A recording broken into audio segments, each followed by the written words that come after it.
You are listening to Russia on the Record, the podcast from the Moscow Times. For this episode, we spoke with young Russians from Moscow and St. Petersburg about the ways their life have changed since February 2022 and analyze whether such behavior is typical for such a dramatic period of time. A disclaimer: we are in no way trying to compare the experiences of Russians with those of Ukrainians who live under the constant threat of bomb attacks or to neglect the suffering of the Ukrainian people. Our guests are completely aware of the suffering in Ukraine. Our aim is to reflect and to analyze the changes that are going on in the Russian society.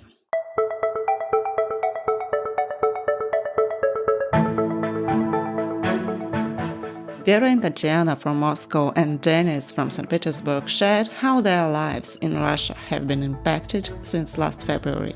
To start, we asked our guests to recall how they felt and what actions they took when the war started. I decided to go to the protest the week after. In general, I never miss the rallies, and I never was afraid of being detained because I have a legal degree and also was a volunteer in Levada Info.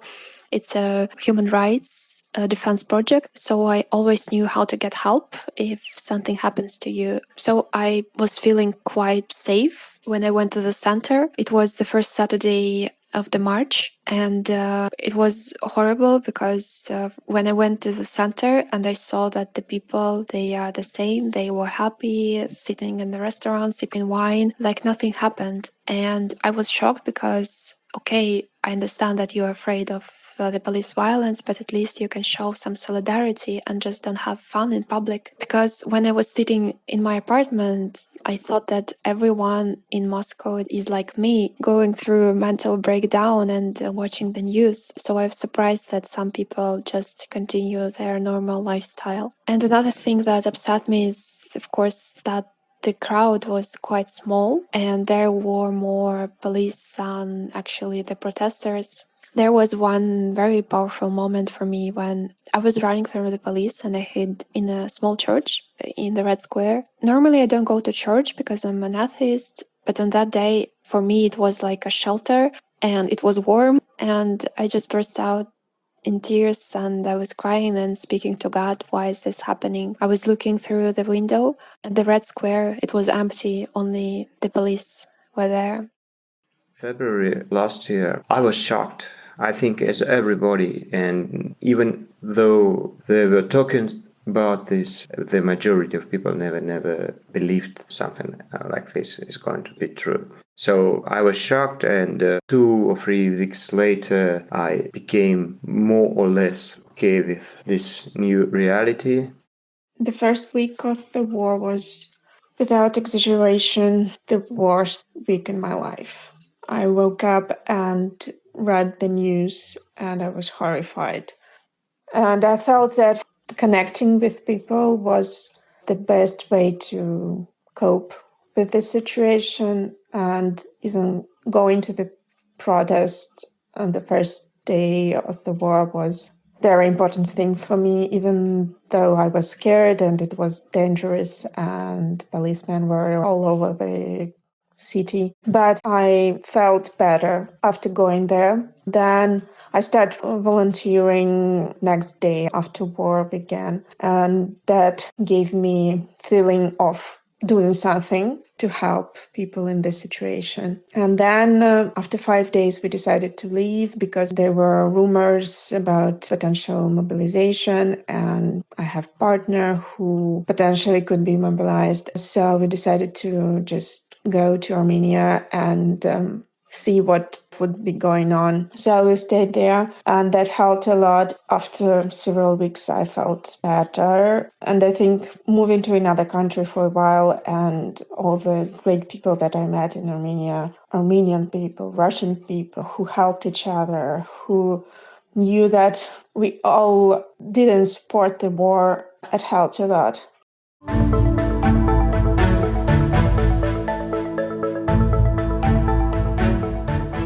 The invasion has sparked deep divisions within Russian society. Let's listen to Vera as she recalls how she tried to talk to her mother after the so-called special military operation started. It was difficult for me to speak to my mother. On the first month, she would call me every day because she thought I was going to commit a suicide.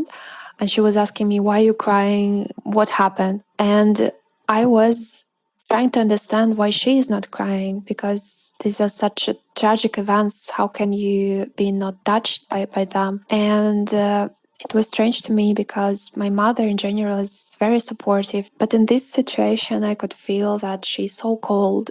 It's like there is a wall between us and I just cannot get through it. And I didn't understand what's happening. So when the mobilization was announced, and I have an older brother, he's 34, and I told my mom that, so what do you feel now? Would you allow your brother to go to the war? So your beloved Putin did this. But she just, I don't know, I could see that she was worried about my brother, but she didn't tell anything.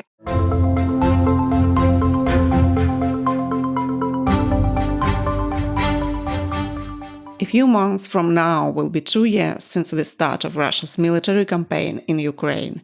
Since the start of the war, Russia has lost thousands of soldiers on the battlefield. Hundreds of thousands of Russians fled abroad, and drones started to attack different Russian regions. We asked our guests if they feel safe and secure in the country today. Here in Moscow, our government is trying to make it feel like nothing has happened, apart from this advertising of the contract service. But we know that we are not safe. Mobilization can happen anytime. And I think we are scared of mobilization more than drones. About drones, it does create some anxiety, but I think we are just exhausted of being anxious so much. I had a very funny story because now I'm looking for a job and I'm going through a lot of interviews. And I met this company that is based in the city, and I had an interview with them right after one of the drones attacked to the city. And I asked them, like, how do you feel about that? They just told me, what's the point of being anxious about that? That's not the end of the world. Like, you should be anxious when really bad things happen. And I started to question myself, how far did they get in the situation that we doesn't feel that drones is the thing that worth being anxious about. I feel safe in Moscow, and the nearest future doesn't scare me because I cannot imagine what worse can happen that is already happening. If Moscow will be bombed, we saw how it was happening in Ukraine, so we know what to expect, and I will not be surprised, and I know how to survive. I know it sounds a bit strange, but this is how I feel. I think the last month I'm very, very tired. I don't see the end of all of this, and I stopped watching the news because I cannot take it anymore, because when I start to think about how many people were killed and harmed, so it's not only about the deaths, but it's also about, people lost their homes, they are being deported from the occupied territories, human traffic. I cannot think of it anymore.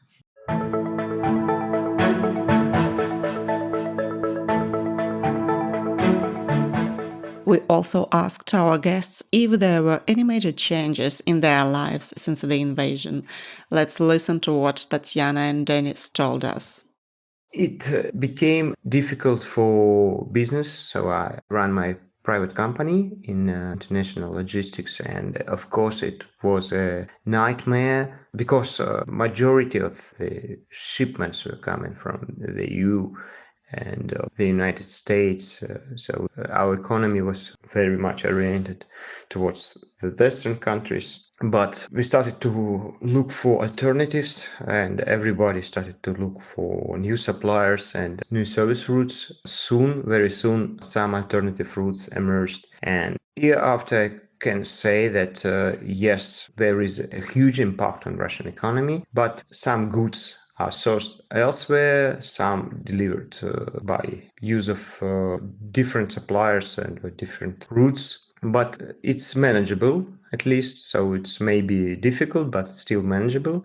I know that for a lot of people, the war didn't change much in their lives.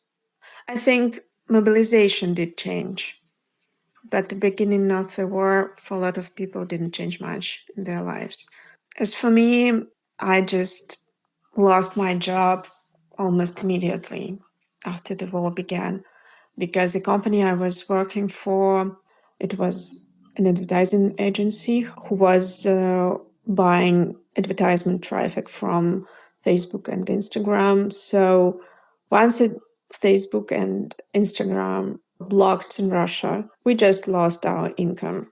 And we tried to figure it out and find new ways to gain money, to restructure business. But it's just not the same as before the war. And my income just dropped immediately. And I lost a lot of money in Armenia, just not lost, but spent and lost trying to cash it in because our cards were blocked. For me, the life in Russia just doesn't feel the same. I know that if you just look from outside, it feels like life's going on. People are eating at the restaurants and cafes, and they're drinking at bars. But for me, it doesn't feel the same. Yeah, we are trying to live our lives, and we're trying to live our lives with all that anxiety inside us. And we know that from outside, it doesn't look well, but at the same time, we do understand that just stop living our lives doesn't mean it could help to stop the war. So for me, it changed a lot, but I know that there are a lot of people that just didn't notice anything.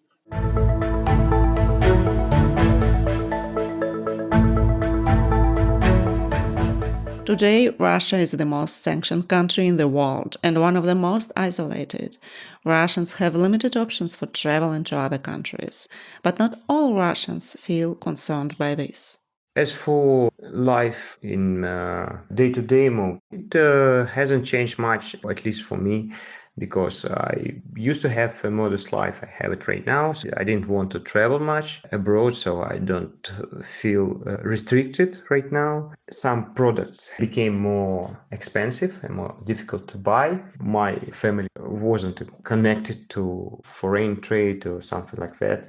For them, nothing has changed much. I mean, for my family, which lives in Siberia, so they used to buy local products and they still buy local products, so never gone abroad for vacation, for example. So for them, nothing has changed. The saddest thing about the sanctions and limited traveling options is not the change in lifestyle, no, is that feeling of being isolated from the outer world. Because before the war, I felt myself like I'm a citizen of the world. I was working for international companies. I was traveling and I speak two foreign languages. And this widened my personal world a lot. And now I feel like for the outer world, the most important feature of my personality is my passport. I know it's very subjective. I traveled to another country and I didn't feel anything bad about, like, people was very nice with me, even though I'm Russian. I didn't feel anything like discrimination or aggression, anything that Russian propaganda could tell us stories about. But at the same time, I still feel isolated. And for example, I have relatives in European countries, and for me it's very hard to visit them because I do not have the visa and I just cannot afford it because the ruble just dropped, and it's like expensive for me to see my family, and then this part of the family do not want to go to Russia, and it's very understandable. So the feeling of being isolated is the saddest thing. The lifestyle, I don't care much, actually.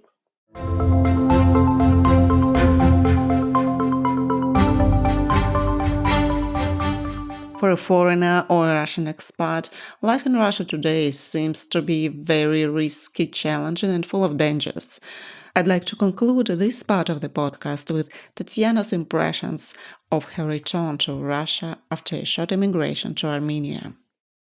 We came back to Russia. This is a strange thing when you are not in Russia and you just follow the news, you doom scroll all the day and you read all this horrible news. You think that it's a real hell on earth what's happening in Russia. The control is everywhere and people denouncing each other, and like you cannot speak, you cannot discuss the war with your friends because it's dangerous. But we went back and we saw that in real life it's not that dense like in news. It's not like every person is bad and doing insane things. No, we still had friends, we still had relatives, and life was going on. It was horrible, and at one point of view, because terrible things were happening and still happen in Ukraine because of our country, but you continue to live. And actually, if you do not, that doesn't make any difference in terms of the war. So we saw that we can still be here, even though policemen were patrolling our streets. I live in the center of Moscow, so we saw a lot of cosmonauts, as we call them. Those are armed policemen who were patrolling the streets in order to suppress any protests and any manifestations. And that was weird and scary, but still, that was still our life. Recently, the Moscow Times published an article about the rich nightlife of wartime Moscow. You can find a link to the piece in the episode summary. We spoke with MT journalist Anastasia Tenisheva about the article and her observations. Anastasia, you spent several months in Moscow this summer after living abroad. Were you surprised to see that people in Moscow keep on partying just as they did before? Hi, and thank you for having me. Well, yes, I think I was quite surprised when I arrived in Moscow and when I saw people on the streets, people at bars and restaurants, people who were attending various parties. I think I was surprised because of the scale of the social activities, because I left Moscow when the war just started. And at that time, I remember I was sitting with my friends and my colleagues, and we were actually discussing that somehow it felt inappropriate to go out because of the war. And at that time, they were also declining the number of events in the capital. But now I think life has returned to its pre-war state, and the war has faded into the background, and you can see that bars and restaurants are packed, and also a number of people who left Russia because of the war, they have already returned. At the same time, you can still feel that the atmosphere in Moscow is quite different. So I would say it's a very interesting mix because people, they're trying to do everything is possible to go back to their normal activities and to their normal life, but you can still feel that the war is going on. So it is very, very strange that you can feel, and at the same time, you cannot feel that the war is real. Okay, I have several questions. How do people who go to clubs and festivals explain their behavior? Do they think it is appropriate to live their life to the fullest even while there is war going on? And how would you explain Russians' desire to keep partying to a foreigner? Is it linked to low political awareness or something else? Well, people have different reasons. Some people say that going out is a way to escape and to forget about the war for a moment. Some people say that the war hasn't really changed anything, and they usually talk about Russia's economy and the sanctions, and they probably don't have a moral dilemma about going out.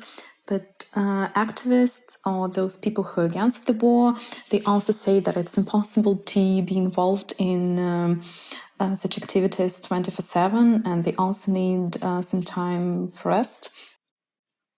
And one woman told me, for example, that if you don't read the news, it feels like nothing is happening. And some people also told me that they decided to stop reading the news because it was too painful for them. And I wouldn't link it to low political awareness, because experts also say that it's a defense mechanism, because people say that it's too painful for them to follow the situation in Ukraine, because they cannot really do anything. They cannot change the situation in Russia, and they cannot openly protest against the war if they're against the war. So I would say that it's rather a way to escape the reality when you cannot really change it. Do you think that the Kremlin and Russian authorities are working really hard to insulate citizens from the effects of the war? The Russian government has really made a significant effort to minimize the visibility of the war. For example, Russian soldiers and those who were mobilized, they receive different benefits, different payments, compensations. Russian soldiers also receive relatively high salaries. And according to experts, for example, some people say that since the start of the war, their life has actually improved. Also, according to the Levada Center, the independent polling agency, public interest in the war in Ukraine is declining. For example, when the war just started, around 65% were closely following the situation in Ukraine, and now this figure is around 50%, and the number appears to be declining. And people have started to get used to the war at some point. They told me that it is just impossible to live under constant pressure, just reading and watching the news and thinking about the war. And obviously, there are many people in Russia who oppose the war. But at the same time, they also say that in a situation where they cannot change the government in Russia, for example, they just have to continue with their everyday lives. And they also say that bars and restaurants and even nightclubs are a form of escape for them, which helps them somehow to forget about the horrors of the war.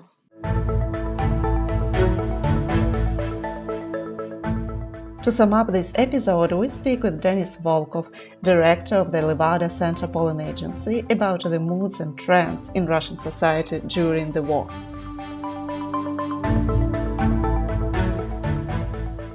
From the outside, it may seem that after the start of the invasion, Russians' lives haven't changed much. Many do not hesitate to go to clubs or have parties. Does this mean that Russian society does not feel the war and its consequences?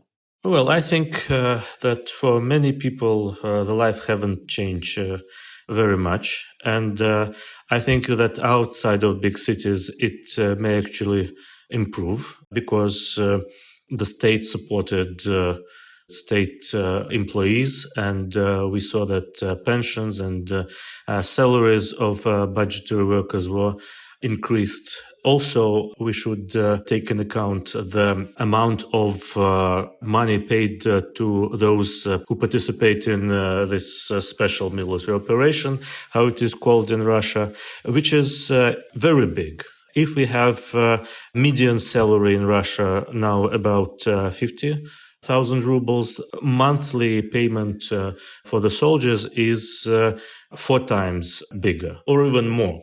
And so it means that for a person from a smaller town, he can get 5-6 his ordinary salaries in 1 month. Or in a year, he can get the salary for 5-6 years, which really make difference. You mentioned that the salary paid to the participants of so-called special military operation is about 200,000 rubles, which is equal today to $2,000. And the average salary in Russia is 50,000 rubles, and today it is equal to $500. And in smaller towns, this salary is even less than 50,000 rubles. So it really makes difference for those who are recruited from, and the people are recruited mostly from smaller towns.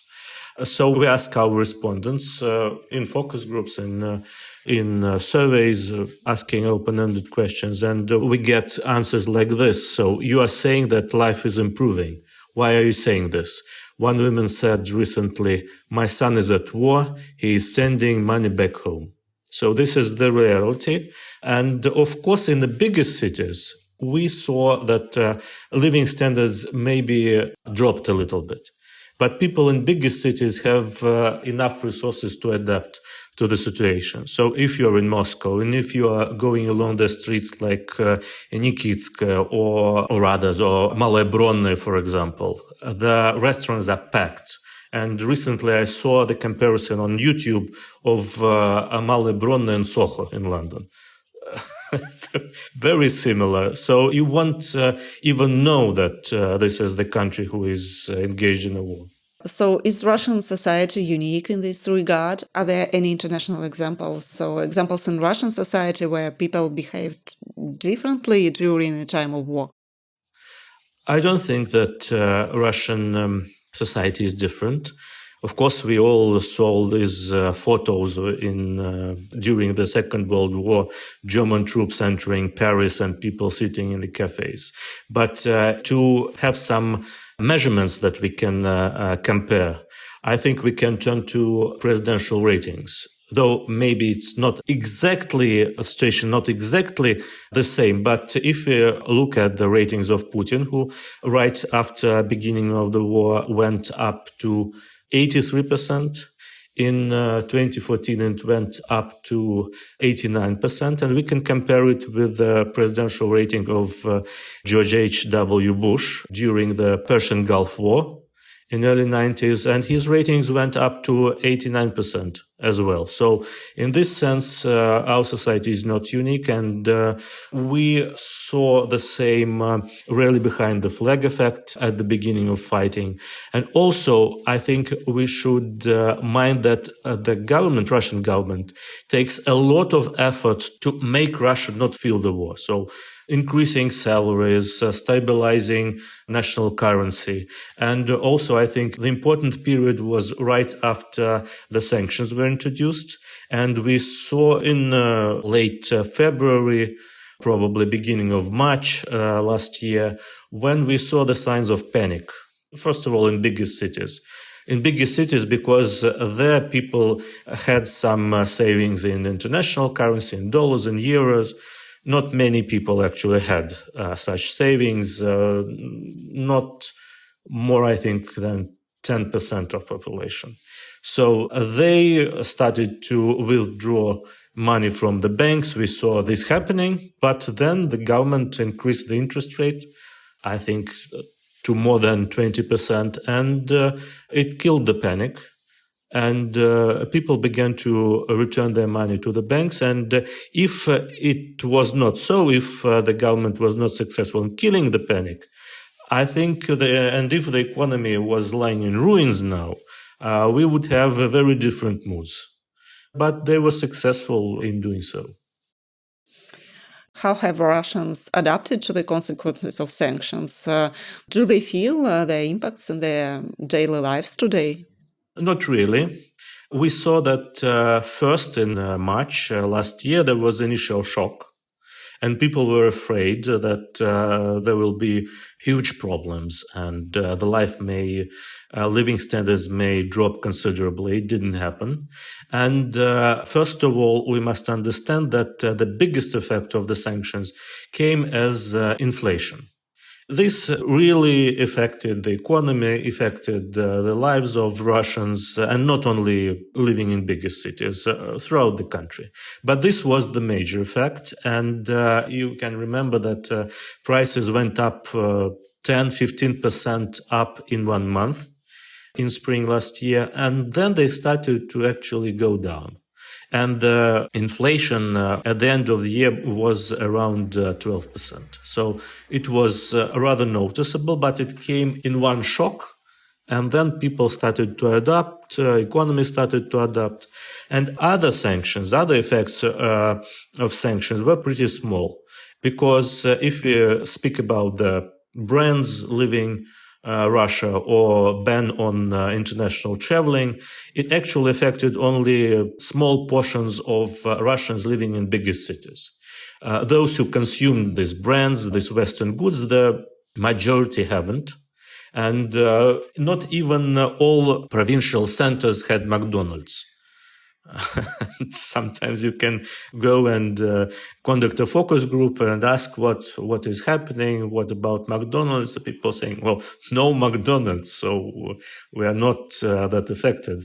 And speaking about traveling, in recent years, I think only about 20% went to European countries, less than 1 or about 1% went to the United States. So, well, again, people from bigger cities, especially from the western part of Russia.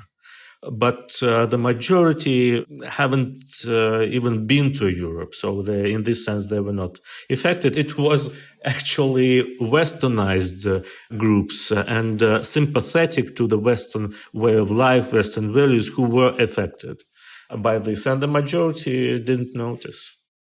Many Russians say that they try not to read the news or limit their reading time. Do you agree that this is a common behavior, and what is this connected with? Well, I would say that many people limit the consumption of news about Ukraine. It doesn't mean that they not at all following the news. I think that half of Russians do follow, but not heavily. And yes, we saw a lot of examples and talked with people about it, that they really limit the news about fighting, about people dying, because, as they say, it's too traumatic. And as they say, we can't do anything about it. So if we just watch it all the time, listen all the time, we only will harm ourselves. So they try to limit, not entirely. And it is one of the strategies to cope with this traumatic effect of the news, that, the majority don't want people to die. But, of course, there are a lot of people who say that, yes, it's bad, but the government knows better. We would like people not to die. We would like not to have any war, but what can you do about it? It happened. So, yes, we saw this as a strategy to reduce the traumatic effect of the current events. And what are the most common coping mechanisms of Russians against the backdrop of the ongoing war? Well, there are a lot of them. And actually, we saw the same strategies during COVID times, when people tried to spend more time with relatives, with their friends. It seems so they started to value these relationships more. At least it's what people are saying. So they try not to discuss war, even within the families, because they know there can be different views about it. And I think this is the effect of the previous conflict of 2014, when there were a lot more such talks between relatives, between friends, and people saw that it can really harm the relationships. So they try to limit these talks. Surely they are not discussing it in public, not because they are afraid, but because they see it can initiate conflicts and people want to avoid it. Also, it is different hobbies, different reading to cope with stress, especially in bigger cities again. We saw that the amount of books on this psychology strategies to coping with stress, they went up last year. Of course, there's such strategies like consuming a bit of alcohol, or how it is called in Russian, konьячок, glass of sherry, glass of cognac. So all these strategies are there, but also limiting harmful news as well.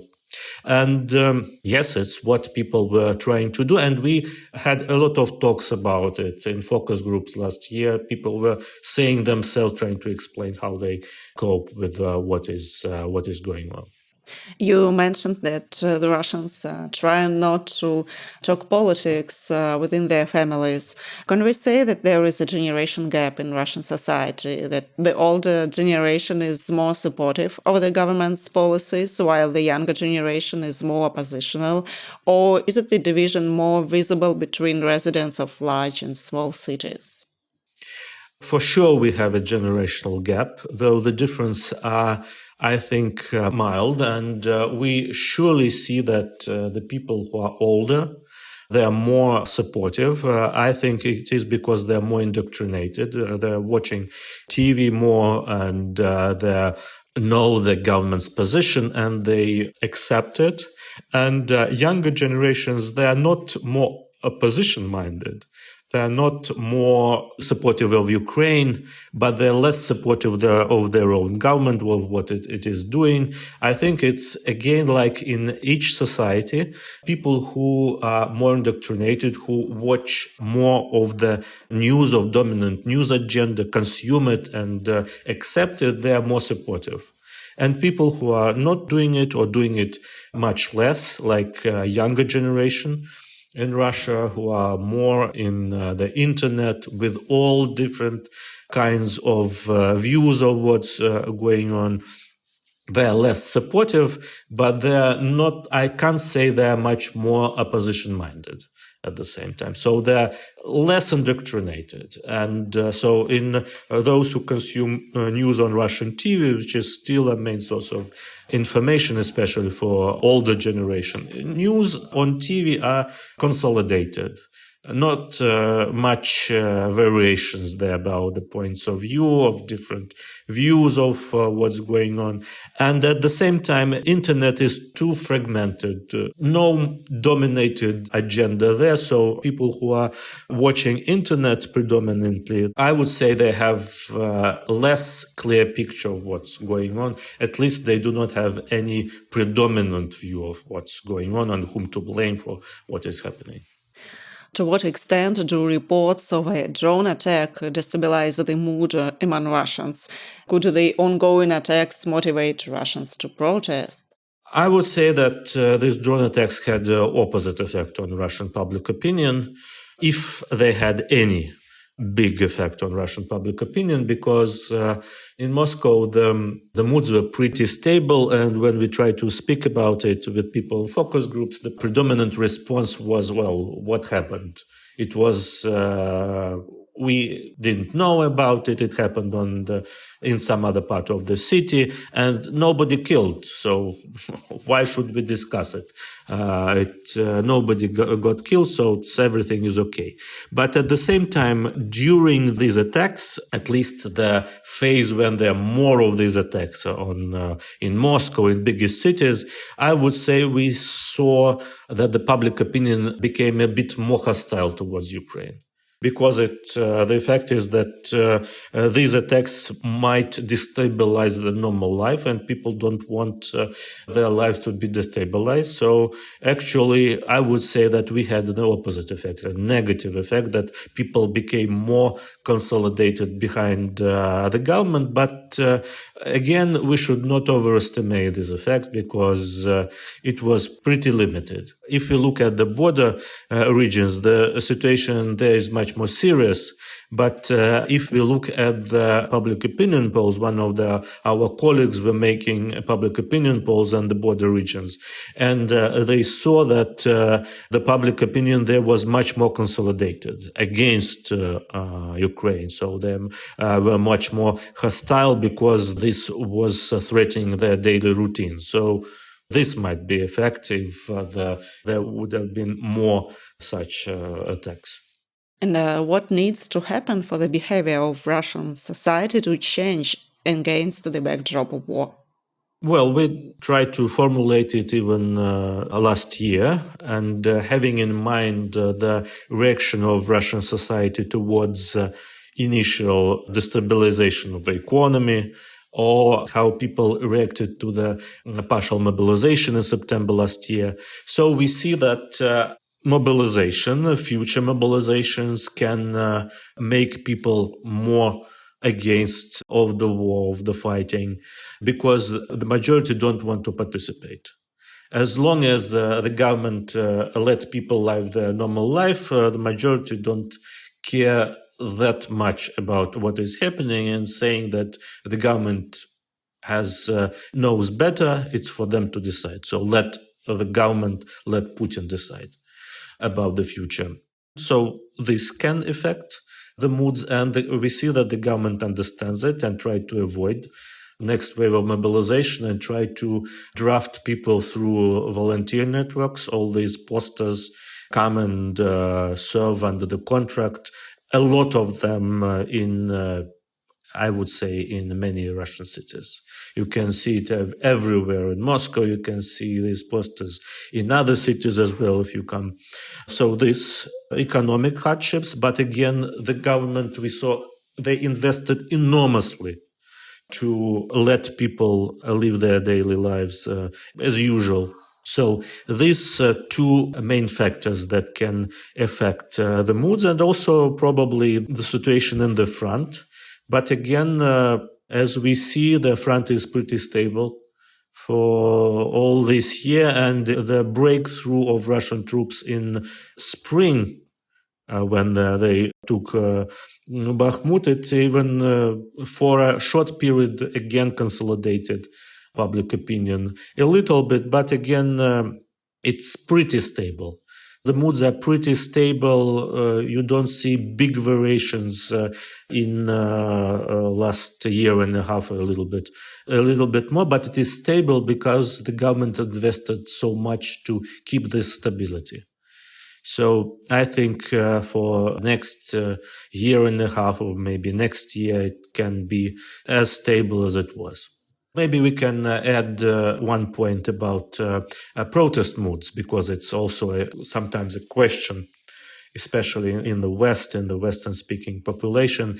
We don't see that many people are ready to go and protest. Of course, from the very beginning, there was opposition to the war, and again, it was pretty stable at around 20%, which is, well, pretty big number.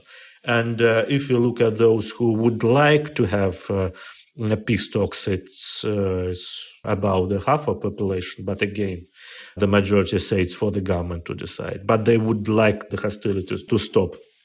But at the same time, we see that people are not ready to go and protest, because the situation is that such protests are prohibited. And it makes every such protest a risky business in Russia, and people understand it very good, that they can suffer, they can be taken to the police and so on. And also for the last, I would say, 2-3 years, there was more and more people thinking that in Russia the protest is a futile business. So you can go and protest, but the government will have their way anyway. So these two factors, that the protests are risky and they are futile, also, I would say, joined with the third factor, that we really had this really behind the flag effect. And we saw a lot of examples that people who were previously going to protest, for example, against ecological issues, such issues like shears, garbage dump construction. Many of these people are now not protesting and thinking that those who go to anti-war protests, they are all paid by the West. So such mobilization really happened and brought new divisions to the Russian society. So all these protests, a big protest, first of all, in Russia, not very likely, though of course such events like partial mobilization initiated some of the protests in national republics, in Yakutia, in Dagestan. We saw them, but they were all partly suppressed, partly came to nothing, and the situation for mass protests is not ripe at all, and I would not expect big protests right now, though small protests are still ongoing. And we see that from one city to another, in cities, in small towns, we saw a lot of small protests, but they will not come up as a big protest movement for sure. It may change in the future, but for now, again, situation is pretty stable. That's all for this episode. Be sure to subscribe to our podcast so you don't miss it. Thank you for listening to Russia on the Record.